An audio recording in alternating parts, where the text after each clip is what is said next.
The phone was dead. The battery had died. It was 2:37 a.m., and it hadn't died on its own. I had killed it, ripped out the battery with my bare hands. Why? Because there was no other way. What choice? What choice? The choice to stop the game before it was too late. But what does that even mean? Too late for what? Well, that's exactly what this video is about. Hi, I'm here.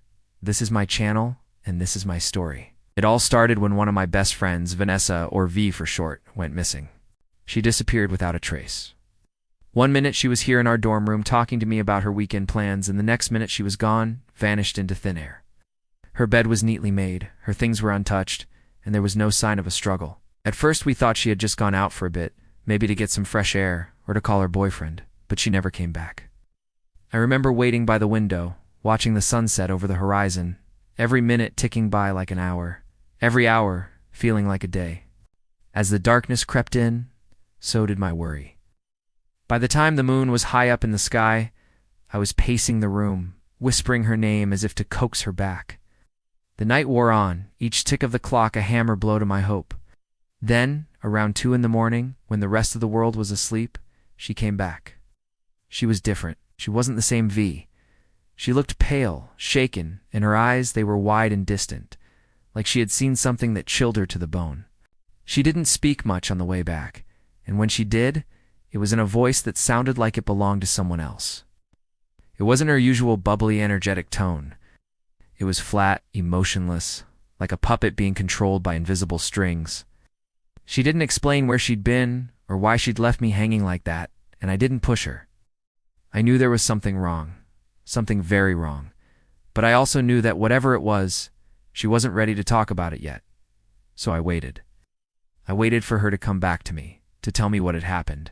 But as the days turned into weeks, and still no explanation came, I realized I might have to take matters into my own hands. Our friendship was built on honesty, trust, and a shared love of spooky stories. So I thought starting with a good old-fashioned scarefest was the perfect way to bring my V back. I gathered all the ghost stories I knew by heart, the ones that made my skin crawl just thinking about them. We sat in the dark, just the two of us, and I told her tales of haunted houses, restless spirits, and eerie encounters. I could see her body tense up at each scary turn, her eyes wide and fixed on me. But as I reached the climax of each story, she would shake herself free of it and let out a shaky laugh. After a while, I tried switching to urban legends, those creepy tales that seem almost too real to be fiction. I told her about bloody altars, hidden creatures, and secret societies. But as I wove these modern myths, I saw a flicker of recognition in her eyes, a knowing look that sent shivers down my spine. She wasn't scared, not anymore. Instead, she seemed pulled in, fascinated by the stories I was telling, and then it hit me. No, this wasn't the V I knew. Whoever this was, it was attracted to the darkness, to the tales of the unknown. Fear didn't repel her. It intrigued her. That's when I decided to go all in. I dug deeper into the darkest corners of folklore, summoning tales that even I found disturbing. And as I spoke, I noticed her leaning closer, her gaze unwavering. It was as if the stories weren't just tales to her. They were anchors in a sea of confusion, pulling her back to the surface. Just when I thought I'd hit rock bottom, I pulled out the grand finale, the midnight game. They say whoever plays it brings darkness into their life, who welcomes it. In their darkest hour, they shall be taken by it. She listened intently, her eyes gleaming in the dim light. When I finished, she didn't laugh. Instead, she nodded slowly as if coming back to herself. It was like a switch had flipped in her mind from amusement to seriousness. Then she reached out, her fingers long and skeletal, and touched the book. The moment our skin made contact, a jolt shot through me. It felt like touching a live wire. Before I could pull away, she whispered, "Let's play." I hesitated. I knew the risks of playing the midnight game, but seeing V like this, I couldn't bear the thought of losing her, not to the darkness, not to whatever had taken hold of her, so I agreed. The ritual was simple: summoning the darkness with a candle, a book, and a willingness to open oneself to the shadows. But as we began, I saw a wild gleam in V's eyes, like a predator about to make its move. She wasn't playing to escape the darkness. She was playing to embrace it, to become it. The rules were clear. If you survive the night, the darkness chooses you. But V didn't seem afraid. In fact, as the minutes ticked by, she grew more excited, her eyes shining with an otherworldly light. I won't lie, I was scared. Really scared. But as I watched V, I couldn't help but be drawn into her enthusiasm. We read the ancient verses, lit the black candles, and waited. The air grew thick, heavy with anticipation. And then, just as suddenly as it began, it stopped. No sign of the darkness, no hint of its presence. Disappointment washed over me. Had we done it wrong? Was it too late? But V, she was different. Her eyes were filled with triumph, a smile playing on her lips. She looked at me, her gaze intense, and said, "It's here. Can't you feel it?" I did feel it, a cold presence looming at the edge of my vision, but I couldn't see it. Then V stepped forward, her hand reaching out as if to touch the darkness itself. "Let it in," she whispered, her voice echoing strangely. And in that moment, I knew I had to stop her.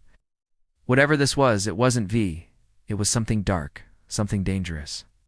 I lunged for her, desperate to pull her back from the edge, but it was too late. The darkness surged forward, enveloping her whole. For a moment she struggled, her eyes wide with fear. Then they rolled back, her limbs going limp.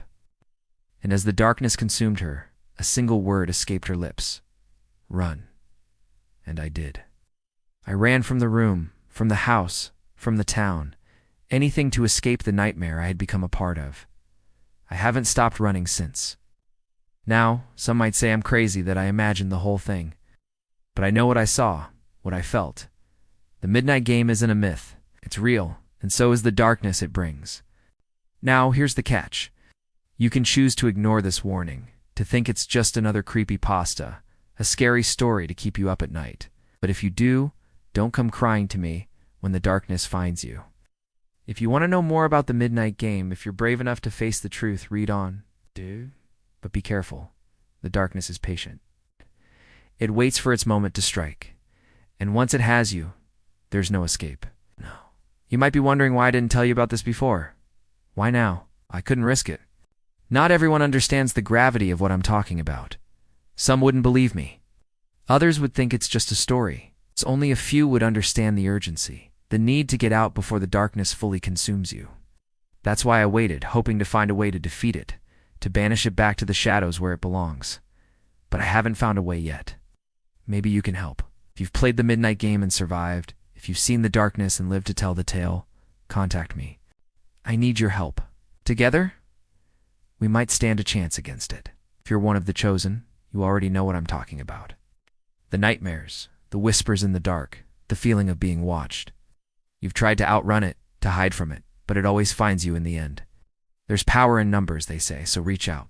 Let me know you're out there. Let me know you're fighting too. Who knows? Maybe together we can find a way to break the cycle, to protect ourselves from the darkness, and maybe, just maybe, save each other.